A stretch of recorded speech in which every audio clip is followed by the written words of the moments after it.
মুরসালিনকে দিয়ে English captain Brian তারকা Harry কেনের role play করাতে চলেছেন ডুলি। তার জার্মান ট্যাকটিসে একাদশে জামাল আর হামজা একসঙ্গে, সাথে সমিত সোম আর ফাহমিদুলকে নিয়ে আছে বিশেষ পরিকল্পনা। একাদশে রাখতে চলেছেন কাজেম শাহকে। সান মারিনোর বিপক্ষে ঐতিহাসিক ম্যাচে চমক জাগানিয়া একাদশ নিয়েই মাঠে নামছে লাল সবুজের বাংলা, যেখানে সম্পূর্ণ ভিন্ন রোলে খেলবেন মুরসালিন, হয়ে উঠবেন ব্রায়ান তারকা হ্যারি কেইন।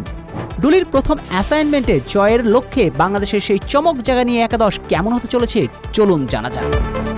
এশিয়ার গণ্ডি পেরিয়ে এবার ইউরোপের দরবারে লাল সবুজের বাংলাদেশ। সান মারিনোর বিপক্ষে 5 জুন রাত 11টায় মাঠ নামবে টাইগাররা।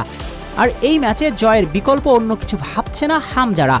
আর এমন ম্যাচে ডুলির সম্ভাব্য ফরমেশনে চমক রাখতে চলেছেন মুরসালিন আহমেদকে।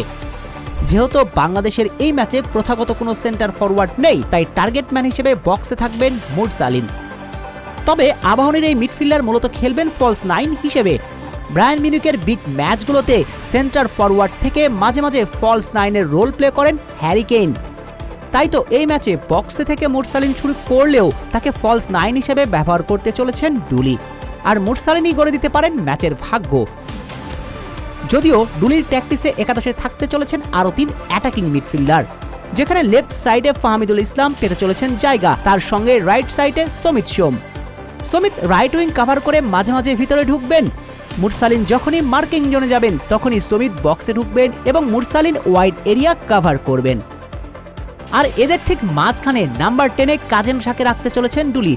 অবশ্য অভিজ্ঞতা বিবেচনাতে কাজেমকে বাইরে রেখে সোহেলকে শেষ একটা সুযোগ দিলেও অবাক হওয়ার কিছু থাকছে না, যদিও সম্ভাবনা কাজেমেরই বেশি। ডুলির ফরমেশনে মিডে থাকছে ডাবল পিভট, নাম্বার 6-এ হামজা এবং নাম্বার 8-এ জামাল ভুঁইয়া। রক্ষণ দুর্গে 4 জন, রাইট ব্যাক হিসেবে সম্ভাব্য নামটা বিশ্বনাথ ঘোষ এবং লেফট ব্যাকে জায়ান আহমেদ।